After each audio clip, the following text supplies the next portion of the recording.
Senhores senadores, senhora senadora, senadoras do Brasil, bendita seja esta tribuna, praticamente o último espaço de denúncia verdadeira que resta no país. O resto é o silêncio, a escravidão da imprensa em relação aos grandes interesses que a financiam. Eu vim aqui hoje rememorar um episódio que ocorreu quando eu era governador do estado do Paraná. Um grupo procura o governo do estado solicitando, pedindo, sugerindo que o governo do estado do Paraná aplicasse os recursos da Paraná Previdência em letras do Tesouro. Aparentemente, um negócio absolutamente correto e sério a ser feito pelo governo do estado. Mas não era tão simples assim. O governo deveria comprar letras do Tesouro através de uma corretora privada, que tomaria essas letras de um banco e, posteriormente, essas letras compradas pela Paraná Previdência seriam custodiadas pelo banco que as tinha vendido. O banco continuaria com essas letras em carteira, alavancando os seus negócios. E subjacia a esse interessante negócio uma comissão de 8% dada por fora a governantes que aceitassem a política. Investiguei o processo e, para minha surpresa, ele havia sido regulamentado pelo Banco Central, que oferecia para letras do Tesouro Nacional com vencimento de 8 anos, por exemplo, uma comissão de 15%, 7% com a corretora e 8% estavam sendo oferecidos a estados e municípios do Brasil que tinham fundos de pensão como comissão da operação. A corretora abria mão de parte da sua comissão. Eu denunciei isso na Escola de Governo do Paraná, que era televisionada para o estado e para o Brasil inteiro. Comuniquei ao Ministério Público Federal e à Polícia Federal. Nada ocorreu, mas a informação que tinha naquele momento é a mesma que tem hoje. Inúmeros municípios utilizaram uma corretora privada para a negociata. Pasmem os senhores, o melhor negócio que, na crise que se anunciava do mercado financeiro mundial depois da quebradeira dos Estados Unidos, era, evidentemente, letras do Tesouro Nacional.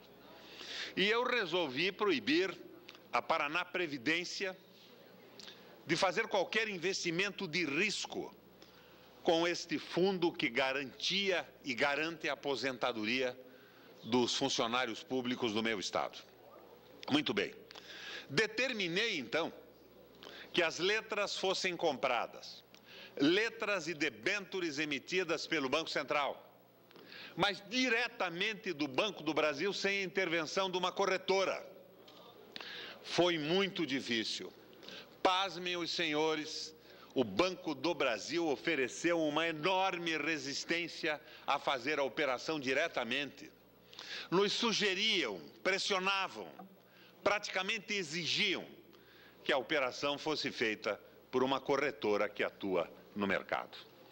Fui novamente à Escola de Governo, espaço aberto de comunicação do estado do Paraná, que se realizava todas as terças-feiras, e fiz a denúncia agora em relação ao Banco do Brasil.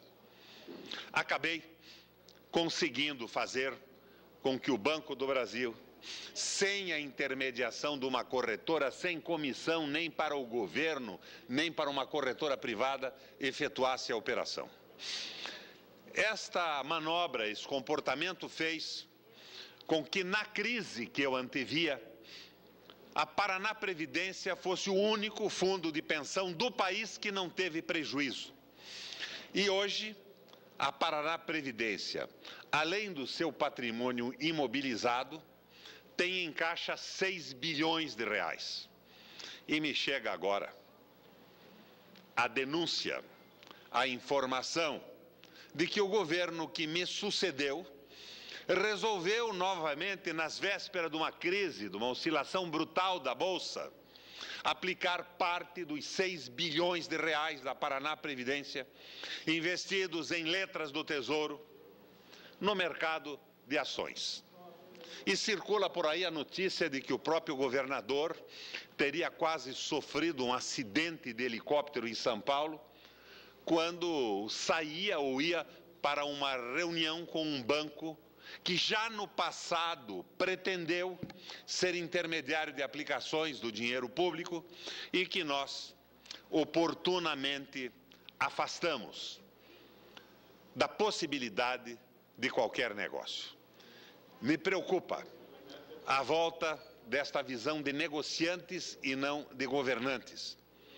Me preocupa porque o maior fundo de pensão do Brasil hoje é a Paraná Previdência do Estado do Paraná, que tem 6 bilhões em caixa e apresentou em 2010, na saída de meu governo, um superávit de 894 milhões de reais.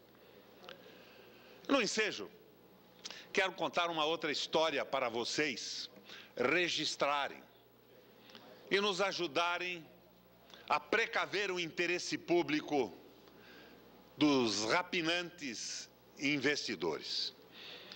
Recebi, na casa oficial do governo, uma tarde, a visita de um banqueiro, o dono do Paraná Banco, Joel Malucelli. E ele me disse que tinha feito a visita com a intenção de me alertar para o fato de que o fundo da nossa companhia de energia elétrica, a Copel, sem dúvida a mais sólida companhia de energia elétrica do país, recuperada durante os 7 anos e 3 meses do meu governo, tinha investimentos no Banco Santos e que ele, meu amigo, me levava a notícia de que o Banco Santos estava para quebrar, estava para falir. Com algumas ligações a Brasília, tinha sido senador aqui antes e exercia naquele momento o cargo de governador do Paraná, confirmei a notícia. Reuni a diretoria da Copel inteira na residência do governo num fim de semana e determinei que retirassem do Banco Santos 300 e tantos milhões de reais de uma forma imediata. O presidente da Copel, responsável pelo investimento, estava viajando e eu determinei a diretoria. Isto foi feito imediatamente. A Copel retirou os recursos do Banco Santos, mas o presidente da companhia, tendo voltado de sua viagem, determina aos gestores da fundação que mantenham alguns recursos, qualquer coisa como 24 milhões ou 34 milhões, aplicados no Banco Santos. A minha revelia e contrariedade à ordem que eu tinha dado como acionista majoritário da Companhia Paranaense de Energia Elétrica. Bom, vocês podem facilmente concluir o resultado dessa operação. Salvei 364 ou 384 milhões e o presidente da Copel perdeu 24 ou 34 milhões de reais que ficaram investidos no banco que quebrou. É evidente que o resultado desse drama todo foi a saída do presidente da Copel, da presidência da companhia e a sua substituição por um velho técnico de carreira que pedia emprestado a Itaipu, onde ele estava trabalhando como diretor financeiro. Eu coloco esses fatos para alertar. Governo é governo, negócio é negócio. E o Paraná está correndo o sério risco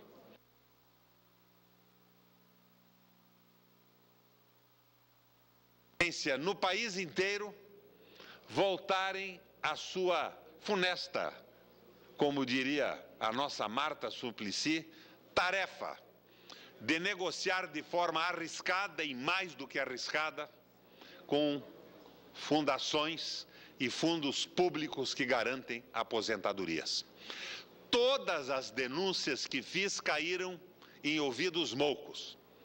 As minhas proibições surtiram efeito e, como eu disse, o maior fundo público do país hoje, a nível dos estados, é o Fundo de Previdência do Estado do Paraná, com 6 bilhões de reais em caixa, 894 milhões de reais de superávit no exercício de 2010, mas que corre o risco na mão de negociantes, que são apenas negociantes e não governantes, porque nada a ver tem com o interesse público.